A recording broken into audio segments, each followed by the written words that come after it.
When it comes to the success of video game franchises, I believe what creates a franchise isn't the success of the first game, it's the success of the sequel. And when I say that, that's not to make it seem like the first game isn't important. It's extremely important. It's literally the first brick placed. What I'm saying is, it's the bricks that you place on top of it that helps it become a stack. Now, when it comes to sequels, I have relatively high standards. I believe in sequels, you should do everything that you did in the first game, but make it twice as good. You look at all the flaws left behind in the first project, do everything you can to remove them in the second, and then further evolve whatever positives you had in the first installment so you can make the second installment even better, while also adding new additions for the second game that wasn't originally in the first. My standards for sequels span between a number of different video games and movies alike. The original Modern Warfare 2, released in 2009, that was an amazing sequel to COD 4. Everything good about multiplayer in Modern Warfare 1, they made even better in Modern Warfare 2 in both creator class systems, maps, and guns, while also adding something new with Special Ops. Also, the story was fucking top tier. That was like a movie. The second is Batman Arkham City. Probably looked at as the best Arkham game out the franchise, Arkham City was a sequel to Batman Arkham Asylum, released like 2 years before it. The third standard is a movie, Saw 2.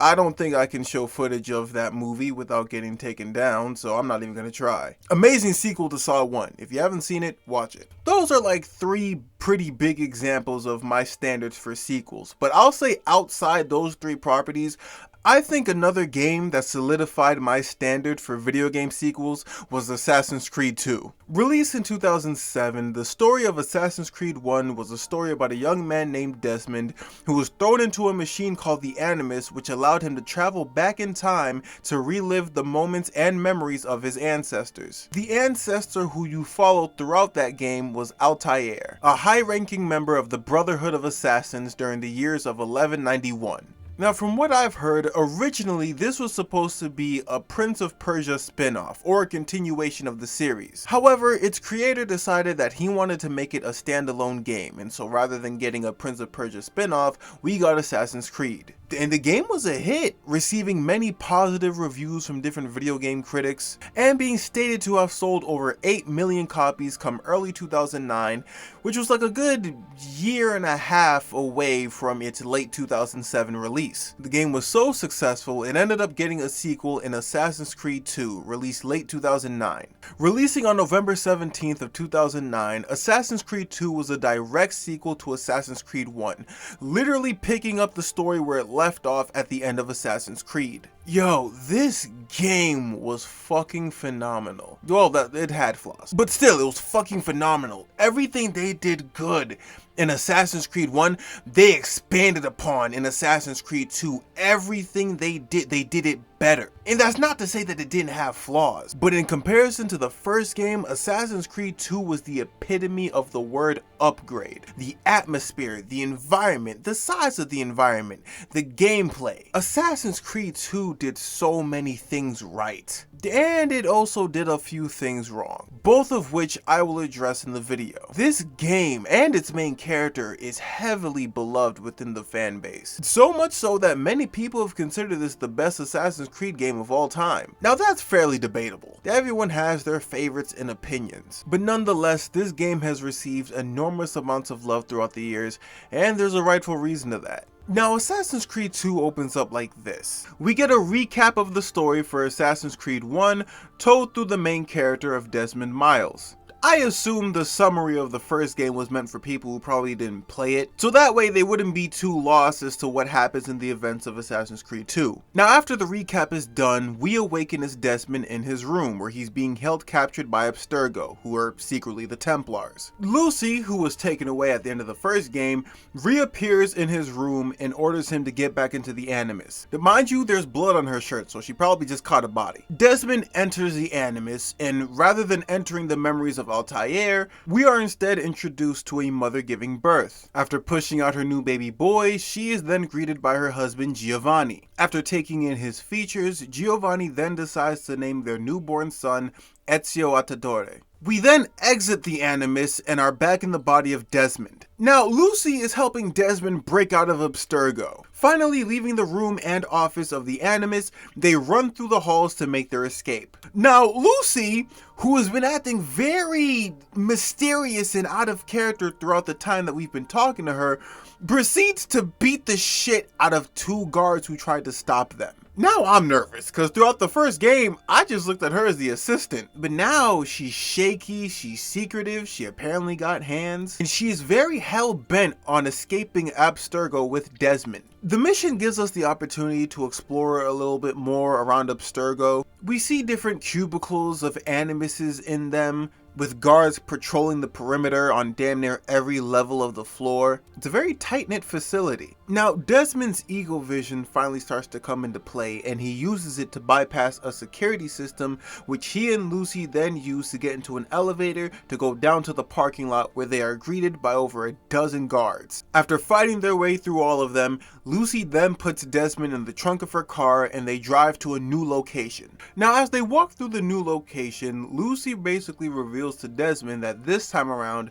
they're not using him and the Animus to retrieve another Apple of Eden through time. Something a lot worse is coming, and they need his help in order to prevent it. And in order for them to do that, they need to help him become an official assassin. Desmond believes that it's not possible. Lucy reveals that through the Animus and something called a bleeding effect, he will be able to become an assassin by using the Animus to journey through his ancestor's life, learn everything he did through his years of being an assassin, and apply it to himself in the modern times. While at the new location, he meets Lucy's partners, Rebecca and Sean. There to handle the technical side of the research that they do as assassins. Lucy hands Rebecca the memory core that they snagged from the Animus while they were still at Abstergo, so they can use it to implant it into their version of the Animus 2.0. At this point in the game, you have the option to either talk to Sean and Rebecca to get more information on who they are and the mission that they hope to accomplish, or you can just jump straight into the Animus. After doing your rounds, you are hooked up into the Animus 2.0 by Rebecca. Then at this point, the journey through the Animus begins. We are now synced into 1476 Repubblica Florentina, Italy. We get a brief intro into the new landscape and environment of Assassin's Creed 2, which is a lot more bright and colorful in comparison to the bleak and grim atmosphere of Assassin's Creed 1. Once the city is finally synced, we are now introduced to the new main character of the game, who was also the baby from earlier, Ezio Auditore, now a teenager. After rallying all his friends into the middle of the street and giving a somewhat dramatic speech on honor and the reason why they're all there today, he is then interrupted by another group of young men led by his teenage rival Vieri. They throw insults at each other and their families. One of the insults includes Ezio dissing his sister, which in turn ends with Vieri throwing a stone at him, which then scars his face for the remainder of the series. At this point, hands are getting thrown. Your group, Ezio, versus Vieri's group. And the game decides to take this as an opportunity to kind of give you a bit of a tutorial, instructing you on how to properly defend yourself and attack your enemy while engaging against Vieri's forces. In the middle of this fight, we are then introduced to his older brother Federico, who, after quick banter, aids him in his fight against Vieri. Now, with the battle won and the side of his face bleeding, him and Federico decide to go to the local doctor to see if they can get it healed. The remainder of the small amount of time left for the mission is basically just shared between Federico and Ezio. They have a friendly foot race to the top of a church, which I don't know about y'all, but me personally, I won. And after of which, you and Federico climb to the top of the tower and gaze upon the city as you and him talk about how great of a life that you two have, thus completing the intro of Assassin's Creed 2, giving us a title card. Man, quick thing before I forget, when I first played this shit as a kid and I played the intro, I liked the fighting aspect of it, you know, like the fight in the middle of the street, but I was kind of thrown off because with Assassin's Creed 1, they kind of just threw you into the middle of it. By the time we're introduced to Altair, he's already an assassin who's currently on a mission with two other assassins. You stab some old dude in a temple, you get hemmed up by the Templars after breaking the first rule of hiding in plain sight. Wait, no, that's like the second rule. You get one of your teammates killed, and to make matters worse, after coming back back to your teacher empty-handed, you bring the Templars with you who proceed to invade your home. And then after driving away the Templars, the mission ends with Altair getting stabbed. The point I'm trying to make is, the way that these two games introduced themselves were very different. Assassin's Creed 1's intro was very sink or swim and kind of dark. But with Assassin's Creed 2, Ezio's intro is kind of a lot more heartwarming. It opens up with him being born, and fight aside, it ends with him and his brother sharing a pretty nice moment at the top of a church, not even realizing the tragedy that's about to fall on them. Like, bro, one of you aren't making it to sequence 3! But I digress.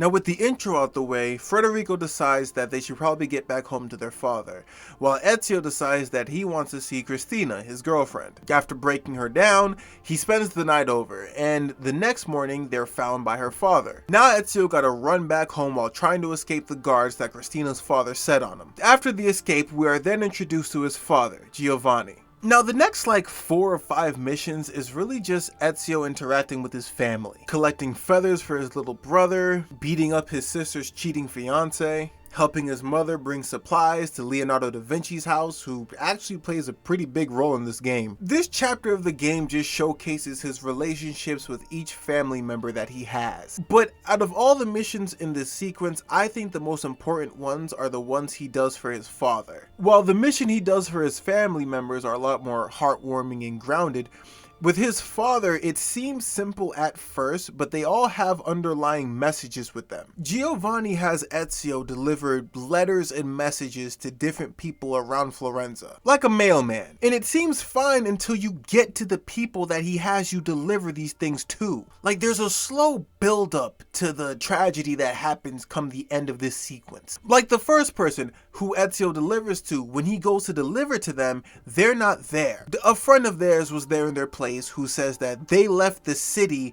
not too long ago and they won't be back for another couple of days. At first, me hearing this, I'm thinking, okay, they're probably on vacation. No.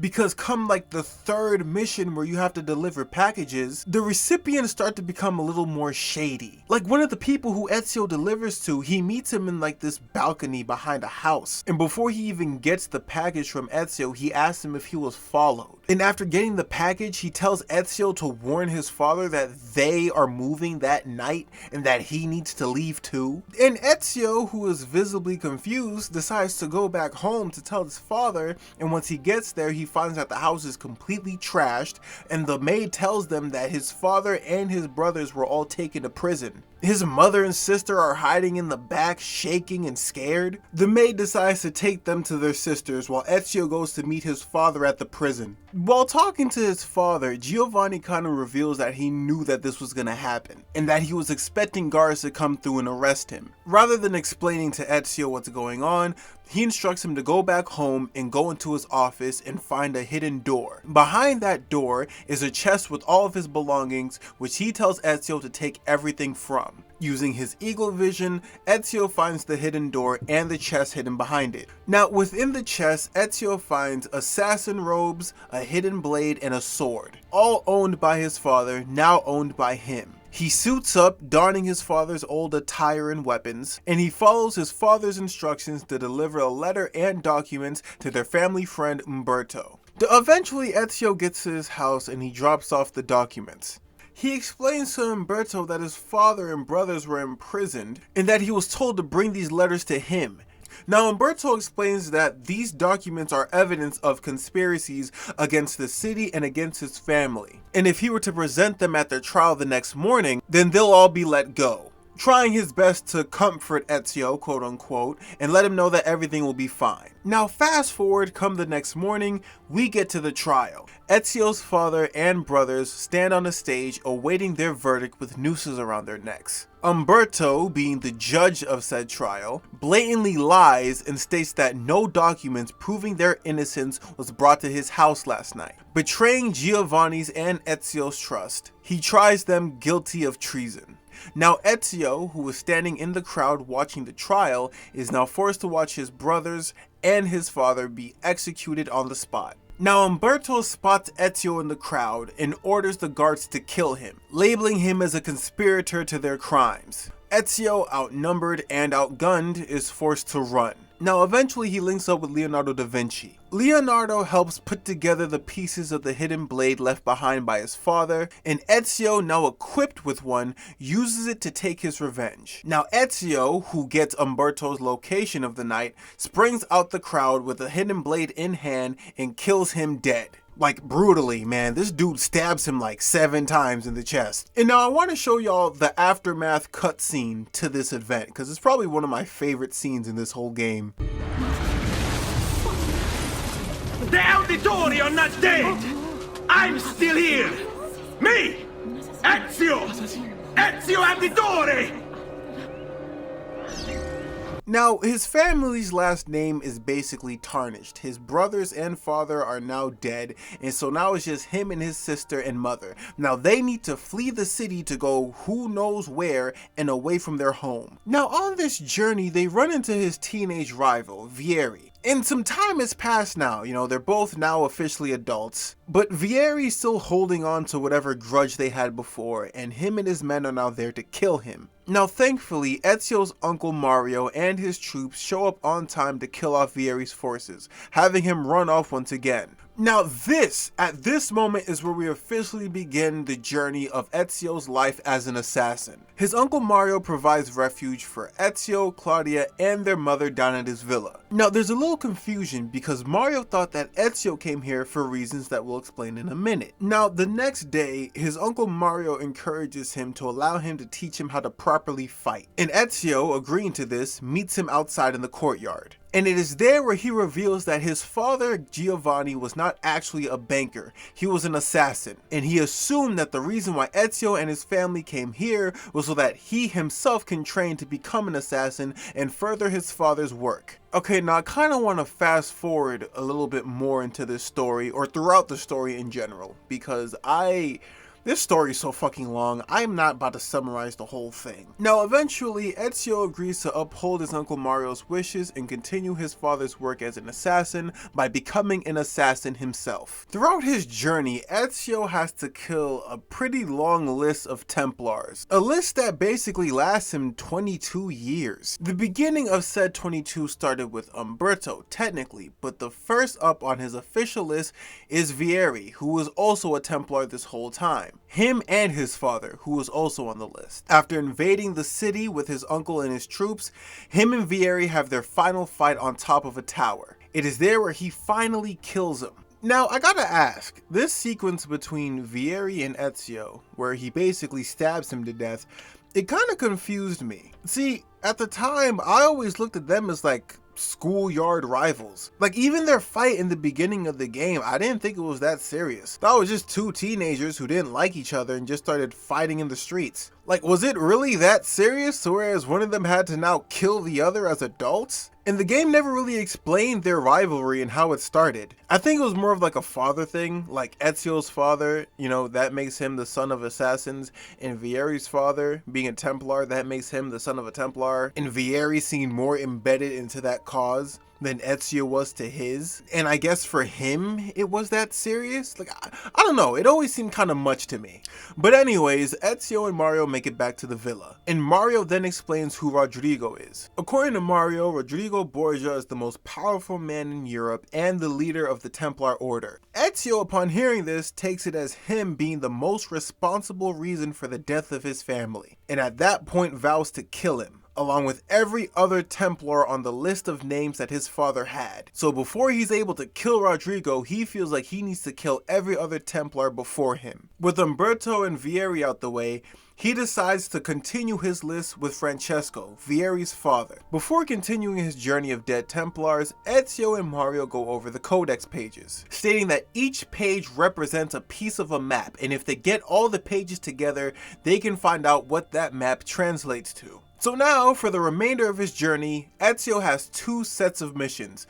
Kill all Templars, including Rodrigo, to avenge his family, and find all the hidden codex pages to reveal the secrets of the map. With his mission now clear, Ezio heads out to Firenze to kill Francesco, and every single other Templar on the list of names throughout the story. Now, the story of Ezio is very long, right? In game, it's 22 years long, well, for the sake of Assassin's Creed 2. For the sake of me personally, this shit took me like what, 14, 15 hours to beat? I think maybe more. But the beginning and the main purpose of it, at least for Ezio's case, is really simple. This is a revenge story. Even though Rodrigo and Umberto were the ones who were present at his family's death, he needs to kill every single conspirator that he believes is responsible for what happened. In his mind, it's the only way he'll find peace. His journey takes him through like 4 or 5 different cities, all throughout Italy. Florence, Venice, Tuscany, and pardon me if I mispronounce this, but Romagna. Each city filled with different allies and enemies that he encounters throughout his story. Now as for the names, there's a total of 17.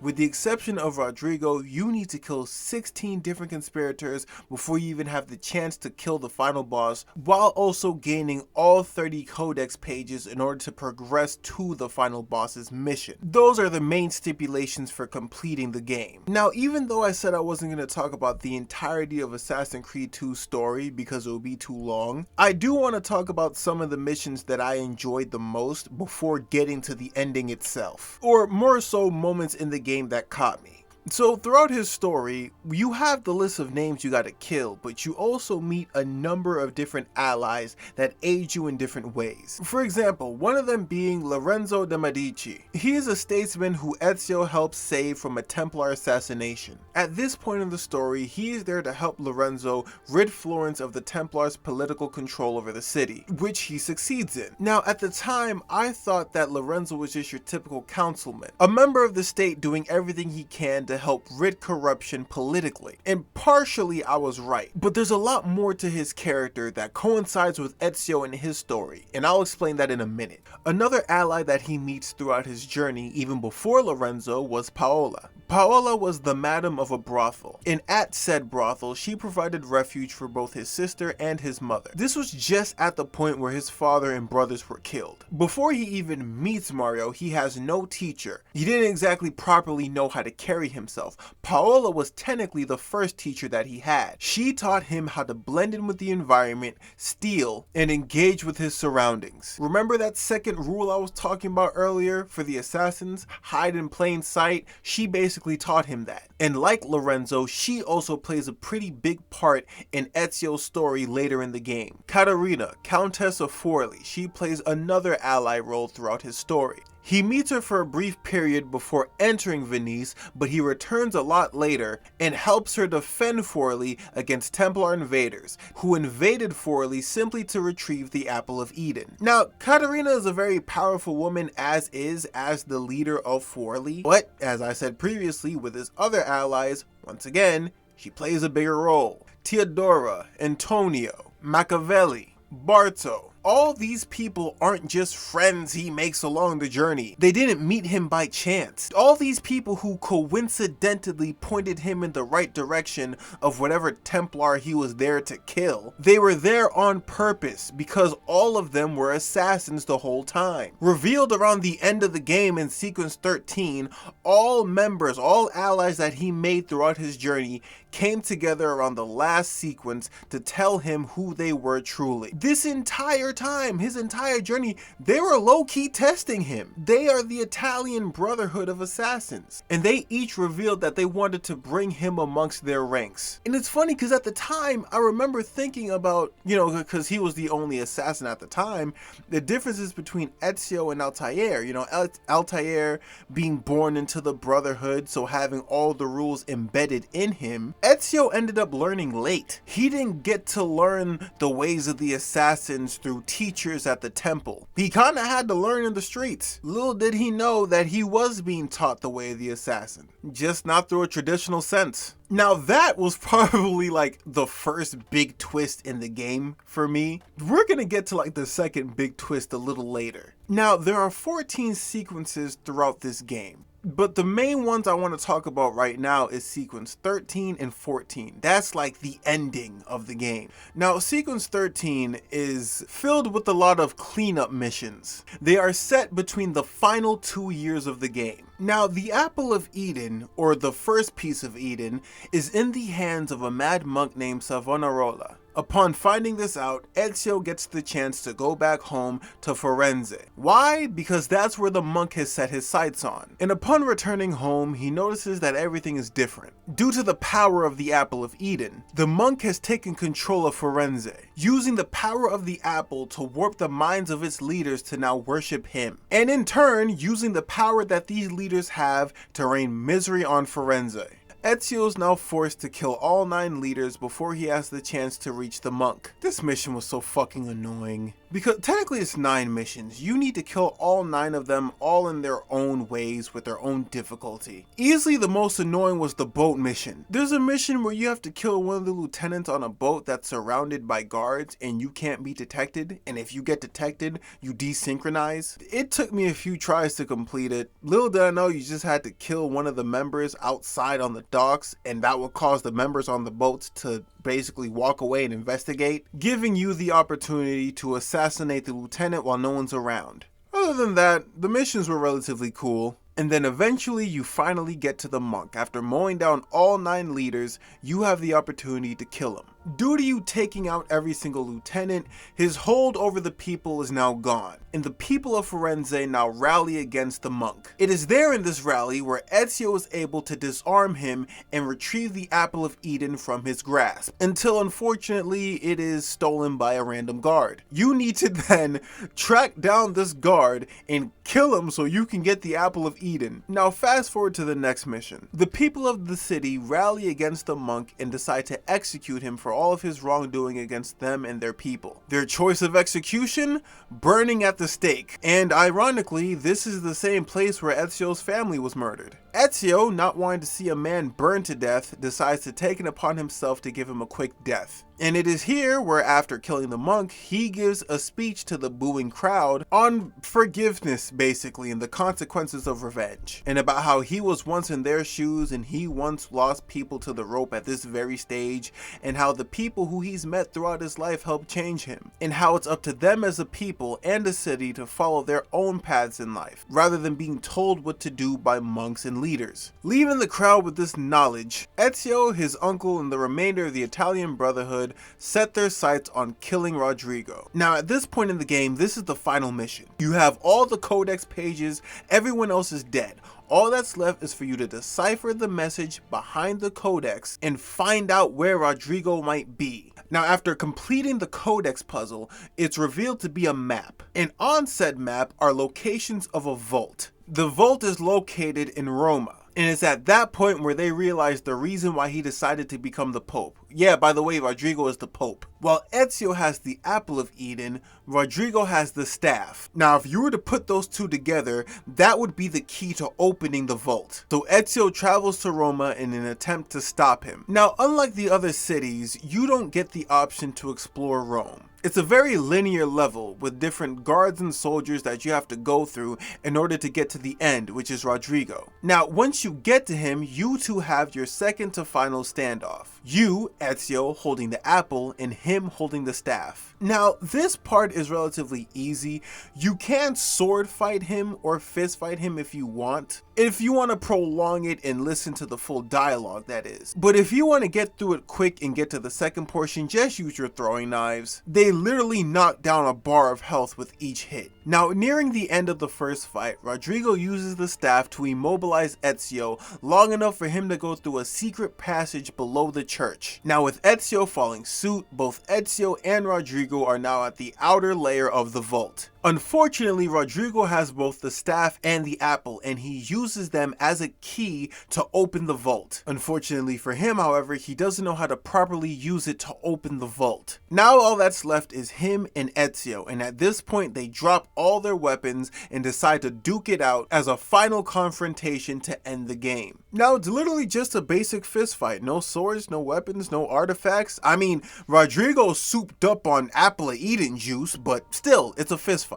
And throughout this fight, they're just yelling out their different ideals while spitting out their own senses of morality of what right and wrong really is. I gotta be honest, if you're here for the fight and the fight itself, man, it's kind of boring. It's nothing too spectacular, it's nothing too classy. Like the first two Assassin's Creed games, The gameplay, the fight mechanics was kind of stiff. I don't think stiff is the right word, but it wasn't as flashy as it would later be in like Assassin's Creed 3 or Rogue. It was very simple, and it's really just those two specifically. But if you're there for the dialogue, I think you're gonna have a really good time enjoying this boss fight. Now, once the fight is over, Ezio bested Rodrigo, and it's at this point in the game where Ezio decided to do some dumb shit and piss me off. Remember what I told you. The story of Assassin's Creed 2 is 22 years long.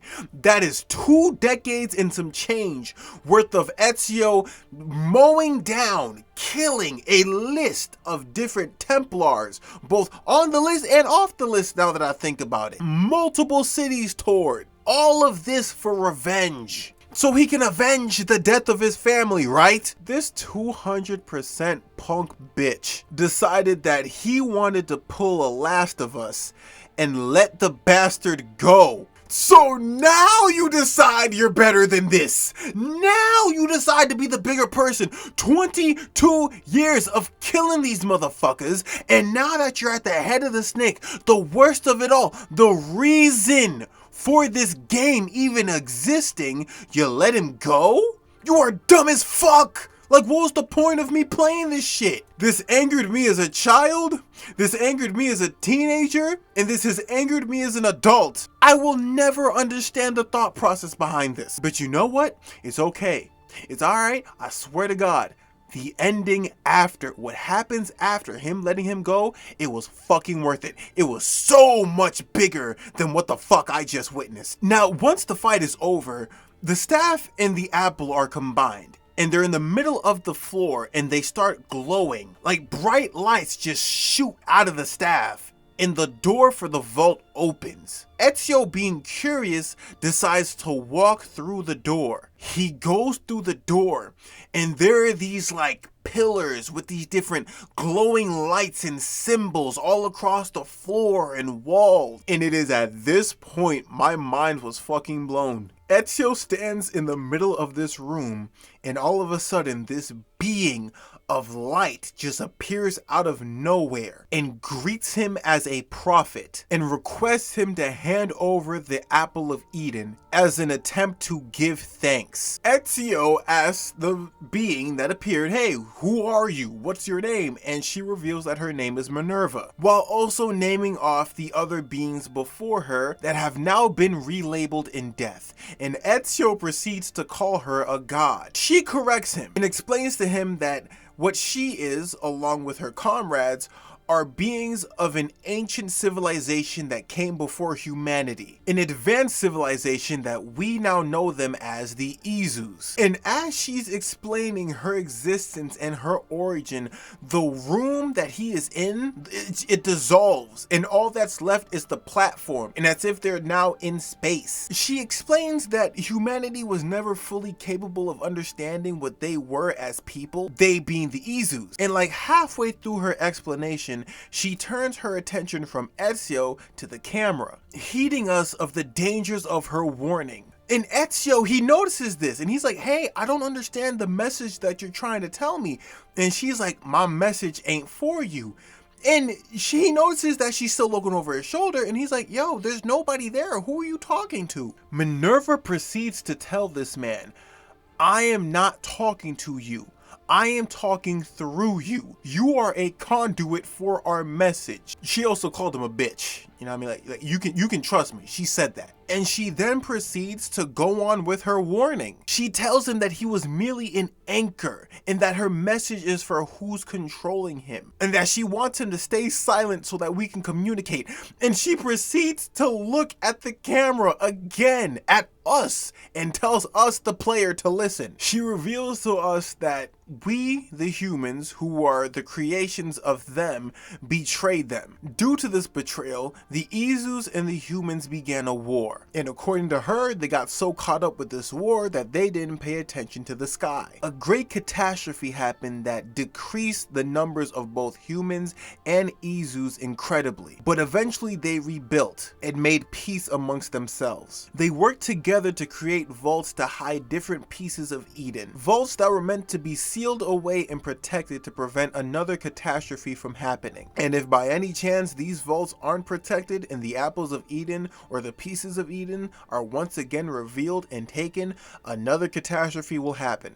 And in the craziest fucking moment of my time playing this game, once she's done giving this message, she proceeds to say, the rest, there's nothing I can do, or the rest of us. The rest is up to you, Desmond. She fucking name drops Desmond. And Ezio, who's listening to this, she's like, what are you talking about? Who is Desmond?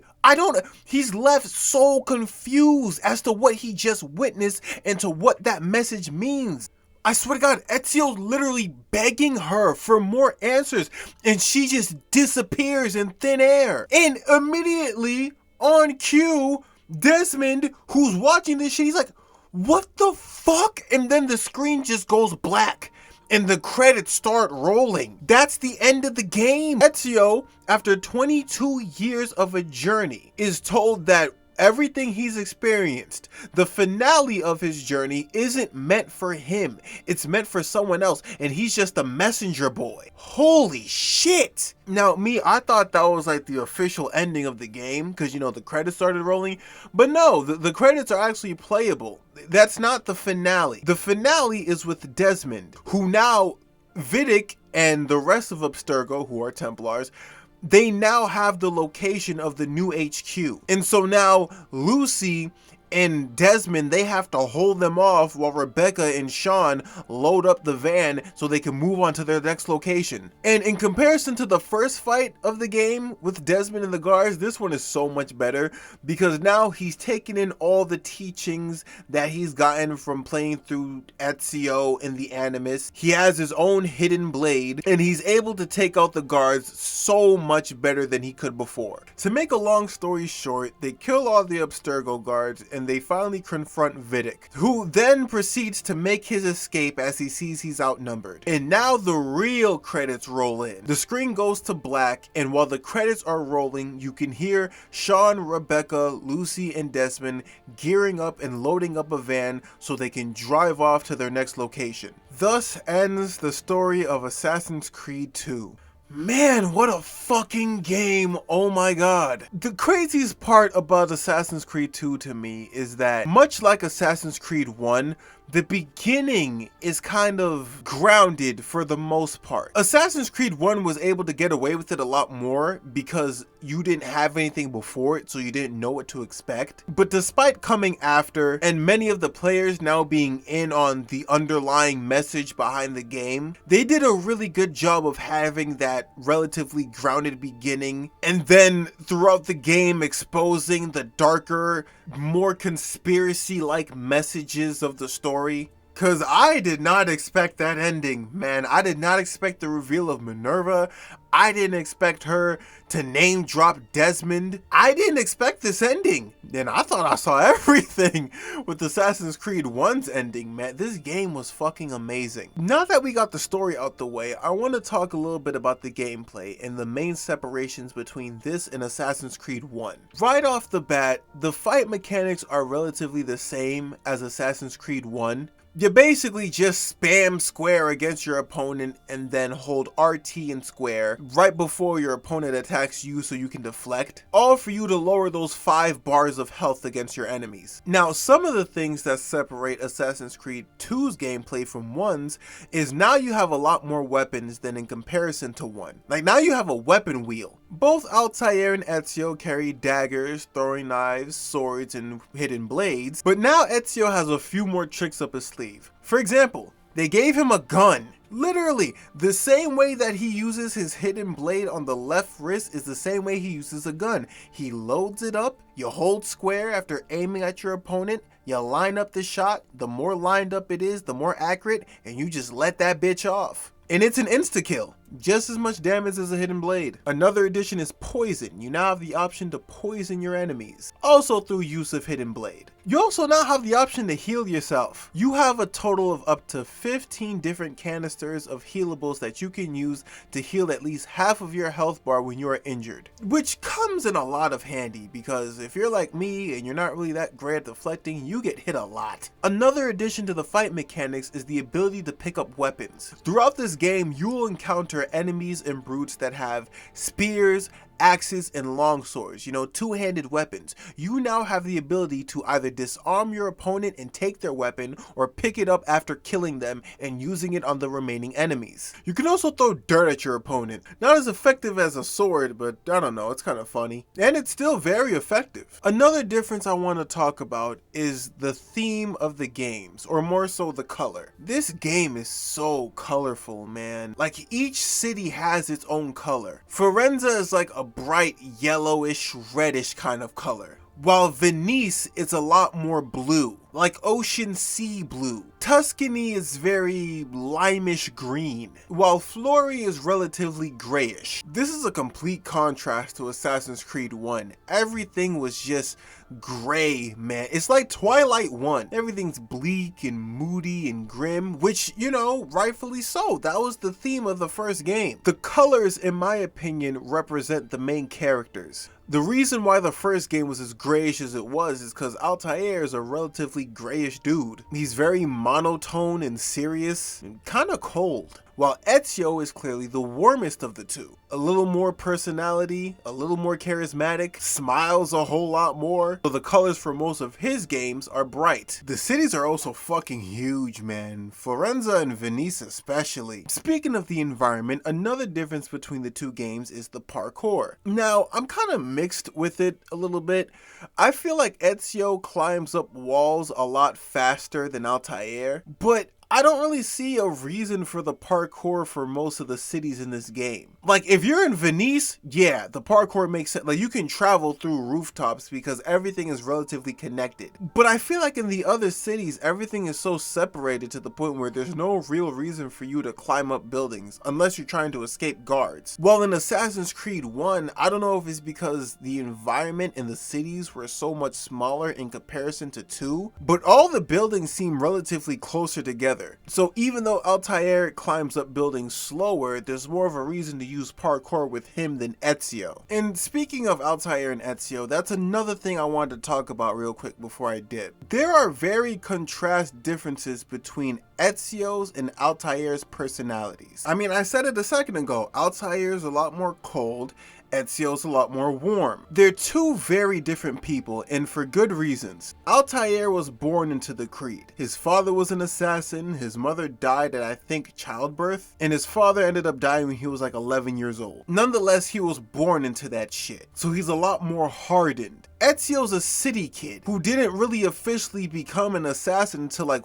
18? He grew up in a household with 2 loving parents and 3 loving siblings. He had time to garner a personality. He had time to garner kindness. The reason why I'm bringing this up is because I noticed, and I don't know if it's because Ezio got his games and he ended up becoming more popular, but a lot of people have used the success of Ezio and the likability of his personality to kind of downplay Altair or make it seem like he's boring. And that's dead not the case. Like, I don't want to sound biased, but I think I have a softer spot for Altair than I do Ezio. So fuck it, maybe this does come from bias. But just because Ezio is the more bright personality, that doesn't mean Altair was boring. Like, look at their childhoods and you'll understand why they are the way they are. And that's a good thing. I like the fact that they're different. I like the fact that Ezio has the more extroverted personality. I like that he has social skills. I like the fact that Altair is a lot more introverted and to himself. I like the fact that he's a little more bleak. It helps separate the two and their games. But it's like some people have used it as a way to see which one is better than the other rather than letting both of them be great. Do y'all hear what I'm saying? And as I said, I do have the softer spot for Altair because he was my introduction to the series. So I tend to defend him in ways that that most people defend Ezio, but it's just something I've noticed with people who tend to give Ezio his praises, which he deserves, don't get me wrong. But I just think that them having different personalities is a good thing for both of them rather than Ezio. Now on to the more things that I enjoyed about the game. Man, listen, some of y'all might hate me. I think a few of y'all are gonna agree, but in Assassin's Creed 1, I loved playing as Altair and I loved his story, but I did not give a fuck about Desmond. In the first game, I didn't care about him. And I was a kid at the time, so maybe it was just me being impatient, but there was nothing more infuriating than playing the game and something fun happens and then it takes me out and puts me into Desmond's body. They would always do this shit. It was so annoying. And you would think, right, that as an adult, you know, replaying Assassin's Creed 1, I would grow to appreciate Desmond. And you know, I mean, yeah, it was annoying as a kid, but now that I'm an adult, I've learned to like it. No, I still didn't like that shit. I'm gonna be honest with y'all, I didn't really start caring about Desmond until like Brotherhood. Wait, no, I take it back. It was Assassin's Creed 2. That scene with Lucy putting paws on those two guards and Desmond throwing hands in the parking lot, I'm like, you know what? I think I see the vision. That's when I started sparking a little more interest in him. Brotherhood is what solidified my feelings for Desmond. That's when I decided to give him a second chance, because they gave us more shit to do with him. In Assassin's Creed 1, I didn't give a fuck. He was boring. And in Assassin's Creed 2, they completely got rid of that shit.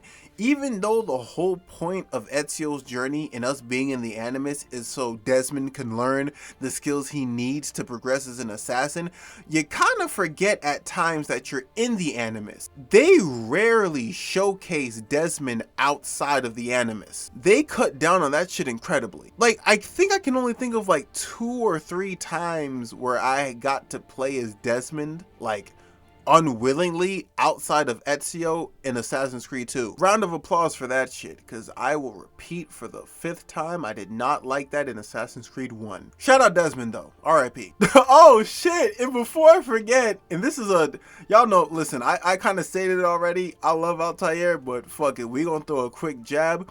Another thing I liked about Assassin's Creed 2, this motherfucker can swim. Yes, Ezio can jump in the water and swim. And I know in game they labeled it as it's an Animus glitch, so you can't swim as Altair in the first game. Man, they just didn't know how to do it yet. In this one, they figured it out. I mean, he's slow as shit, but it's still fun to do. You can also drive boats in this game as well. They really made up for the you not being able to swim thing in Assassin's Creed 1. Which, I mean, looking back at it, it kind of makes sense. There was never really a reason to, but still, it's kind of weird that he would just sink. Another thing to bring up about Assassin's Creed 2 is outside of the main missions, you also have assassin tombs. Now, this is how the tombs work. Outside of the Codex pages and the Templar list, there's another little mission that you can do throughout the game, and that is receive all 6 seals so you can unlock Altair's armor. In order for you to do that, you basically need to dungeon dive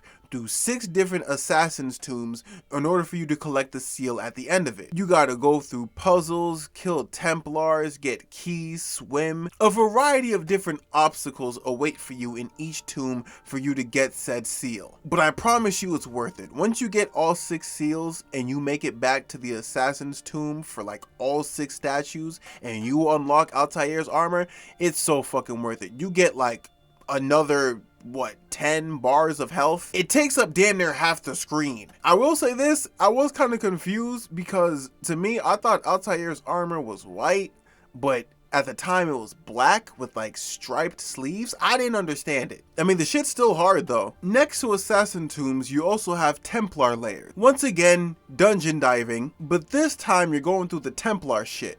Man, some of these shits were hard as hell. You had to like do a whole bunch of parkour, climbing up fucking inside towers in churches and different puzzles and shit and obstacles just for you to get like a room full of chests. I mean, I guess it was worth it. You get mad money from it and you get to kill a few Templars on the way. Some of these damn parkour missions used to take like 15 minutes. It took me 15 minutes. I told y'all I suck. Nonetheless, it was still worth it. You get money. What's not to like? Oh shit, one more thing before I forget. There's another mission I wanted to talk about in this game. Or better yet, no, let's talk about the person first. Leonardo da Vinci, world famous painter throughout all of history, is one of the main characters of Assassin's Creed 2. You know how like in later Assassin's Creed games, you'll find historical figures throughout the series? Like in Assassin's Creed 3, there was George Washington, Rogue had Ben Franklin, and I think Charles Dickens was in Syndicate. Well, they were doing it since the beginning, but I don't think any of them played such a role in a game as Leonardo da Vinci did. This dude was side by side with Ezio for like 25 years. They're literally best friends. All the cool gadgets you see him with, the hidden blade, the gun, whatever new invention you see Ezio using, chances are Leonardo made it for him. And you would think him being Leonardo da Vinci would be kind of distracting, especially due to how big of a role he plays throughout the game, but it really wasn't. At first it kind of was, but he really plays a really good role in this game. The game gives him this personality outside of the he's a world famous painter thing. At times you kind of forget that he's a real person. Anyways, bro makes gadgets and gear for Ezio, and there's this machine he makes in like, I think it was sequence 9 or sequence 10. It's this flying machine that Ezio uses to propel himself hundreds upon hundreds of feet in the air and soar through cities. Like, what's that shit from Avatar? That shit that Aang be using? You know how he uses his staff as a glider? It's the same shit, but like bigger. You can use LT to knock enemies off of roofs, killing them. You use these pits of fire scattered throughout the city to keep yourself raised above the sky. It's fun as hell. You can use it in a mission, obviously, but you can also use it outside of it by using special memory. Their locations throughout different parts of the map, you'll find them. One more thing I want to talk about before I leave, and I think this might be like the last thing. I want to talk about Subject 16. Subject 16 scared the hell out of me as a kid. Originally introduced in Assassin's Creed 1, Subject 16 makes an even bigger impact in Assassin's Creed 2. In a side mission titled The Truth, you will find glyphs throughout the maps throughout all 5 cities where you use your eagle vision to help decipher them, each glyph containing a puzzle. There's no way to really find these on the map itself, like there's no indicator.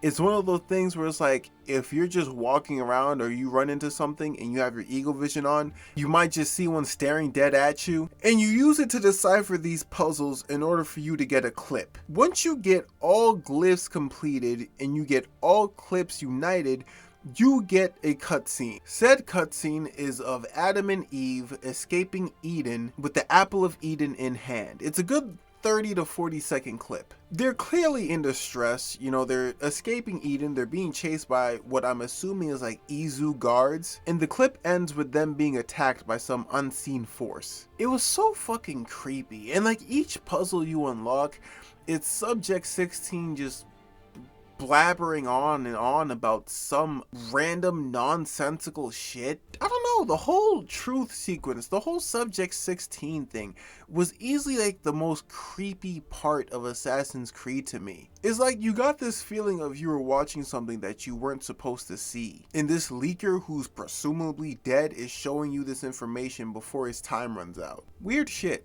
I think that's all I really have to say about Assassin's Creed 2. This game was such a huge upgrade at the time, and I enjoyed every second of it. I think even with the flaws, I've talked about how like people kind of forsake Altair in favor of Ezio. I've talked about that. I think there was a couple other flaws I wanted to talk about. I don't know, the video is long enough itself. Whatever I miss, I'm sure I'll just make like a part 2 or some shit of like a 10-15 minute video of some of the flaws or things I've missed in Assassin's Creed 2. Nonetheless, that's all I got for y'all. I really enjoyed this game, man, and I really enjoyed this series. If you've never had the chance to play Assassin's Creed, I would tell y'all to start with the first one, you know, the Altair game, and then you go on to like play it in order, I would suggest. But if you don't want to, hey, shit, feel free to start wherever you want. You can start with 1, you can start with 2, you can start with 3. Me personally, I'd recommend Rogue. That's like my personal favorite in the series. I really fucking love the story. And the character, Shay was a really interesting dude. Nonetheless, that's all I got for y'all. I hope y'all enjoyed the video. This is gonna sound so corny. What's that shit they be saying in Assassin's Creed?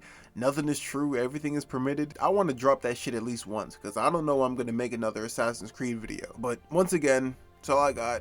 Appreciate y'all for watching this episode of Reggie TV, and I'll see y'all in the next one.